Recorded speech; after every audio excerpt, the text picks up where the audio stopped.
Hello all, my name is Siti Afrina binti Faizal and today I will be presenting about ocean ion fertilization. Ocean ion fertilization is a process or intentional and introduction of iron to poor iron areas of ocean surface to stimulate phytoplankton production. This process is to enhance the biological productivity and to accelerate carbon dioxide sequestration to the atmosphere. Next is how they discovered the atmosphere gas in ancient times. They analyzed the trapped air bubbles in the Arctic and Arctic ice core that have revealed that the atmosphere, which is the carbon dioxide during the last glacial maximum or the LGM, was lower than during the pre-industrial times. How did Martin come to this finding? Is by when the iron hypothesis, ocean ion fertilization is effective method, could be an effective method for stimulating oceanic carbon sequestration via the biological pump in iron limited. Phytoplankton will take in carbon through the photosynthesis process and incorporate it into their cell structure. Since Martin has analyzes the trapped air bubbles in the Arctic and Arctic ice cores that reveal the atmospheric carbon dioxide during the last glacial maximum or the LGM is lower than the during pre-industrial times. Therefore, in the HNLC, 13 AOYF experiment has been conducted during the last 25 years to prove that the ocean ion fertilization can have a result which is a success or not. The main objective of ocean ion fertilization is to draw out carbon from the atmosphere and to enhance the growth of phytoplankton in the sea. Next, we will be discussing about area and the places of where this ocean ion fertilization has been conducted. Firstly is the equatorial Pacific, where high light intensity and high temperature will promote and would promote the growth of this phytoplankton rapidly. Next is the Southern Ocean, where the Southern Ocean is critical in the creation of intermediate and deep water, and it has the greatest potential for carbon sequestration. It is important for the phytoplankton to grow, and this place is associated with artificial iron added in any of the major ocean basins. Next, the subarctic North Pacific, where it shows a strong longitudinal in alien dust, where it has the high dust deposition in the west but low in the east. Next is the subtropical North Atlantic, where the location of the subtropical North Atlantic experiment will be corresponded in a typical LNLC zone, which is a low nutrient, low chlorophyll zone, and this place will the level of the LNLC will be lower compared to other area of any other OIF places. Next, for the iron and climate relationship, based on the findings, now one could relate between the high iron and the reduced carbon in the atmosphere and vice versa. For the artificial addition of iron to the HNLC region enhances the carbon fixation and subsequent export via biological pump. And then, as we know, the iron in the sea acts as an essential micronutrient to stimulate the uptake of macronutrient for phytoplankton growth.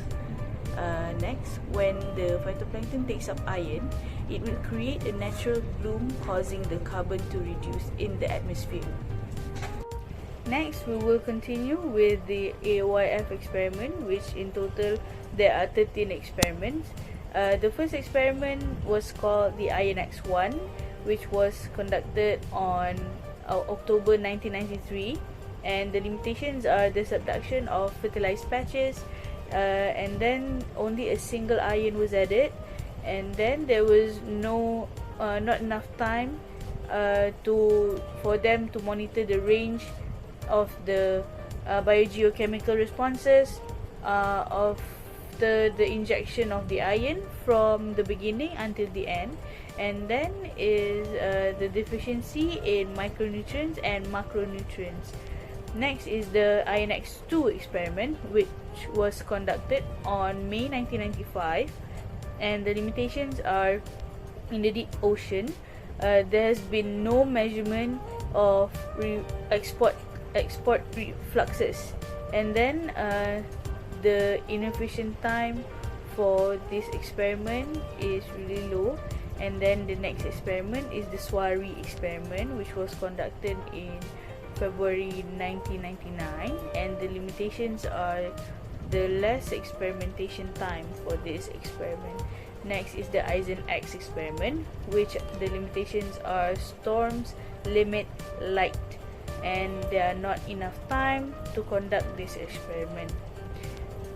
Next is the SOFEX-N experiment, which was conducted in January until February of 2002, which the limitations are dissolved silicate is physically mixed with fertilized patch, and then with sediment traps there seems to be no direct measurement of export flux.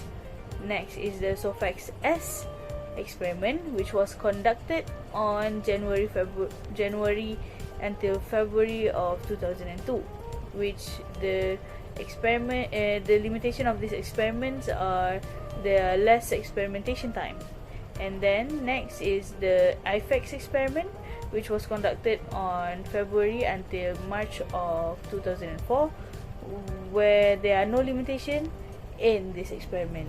Next is the SAGE experiment, which was conducted on March until April of 2004, and the limitations are a high dilution rate can be achieved by employing a small patch size on this experiment.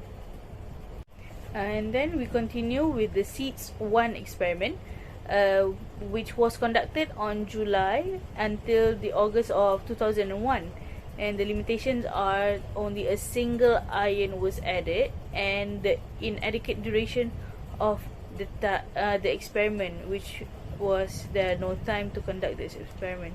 And then the next one is the series experiment, which was conducted on July until the August of 2002, which there are no limitation in this experiment. And then next is the FEEP experiment, where this experiment was conducted on April until May of 2004.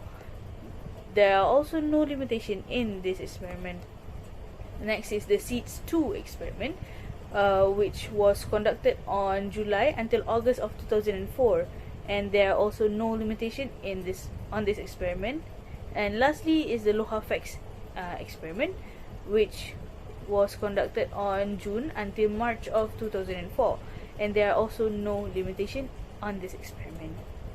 There are a total of 6 AOYF experiments where they conducted this experiment in the 90s until 2011. Next, for the result of the success or not in this experiment, there are 2 AOYF experiments which are successful, which I consider as successful, because the 2 experiments give a result that makes the increase in diatom biomass for the SOFEX-N, and from the SOFEX-S it significantly enhanced export fluxes out of the mixed layer that is similar to the natural bloom. And for the rest of the experiment, I consider it as a not success experiment, since there are 2 small changes in the nutrient, and there are also dramatic change in biogeochemical responses by the INX2. And for the Soiree Eisen-X experiment, there are some diatom dominated bloom, so since it gives no significant effect, all the other experiments are considered not successful. For the future of the OYF experiment, we can make sure that the experiment conducted in the center of an eddy structure where the pressure is low and the silicate levels are high, and then we can extend the number of times or days to make sure that we get an accurate reading or accurate result. Next, by tracing the iron fertilized patch using both physical or biogeochemical traces. Next is that we can employ the neutrally buoyant sediment traps, and then by monitoring the side effects on the marine ecosystem, including the production of climate relevant gases, declining in oxygen inventory, and development of toxic algae bloom. Finally, by introducing the scientific AOYF experimental guidelines for the future, to make a future Korean ocean iron fertilization experiment. Thank you, and that is all from me.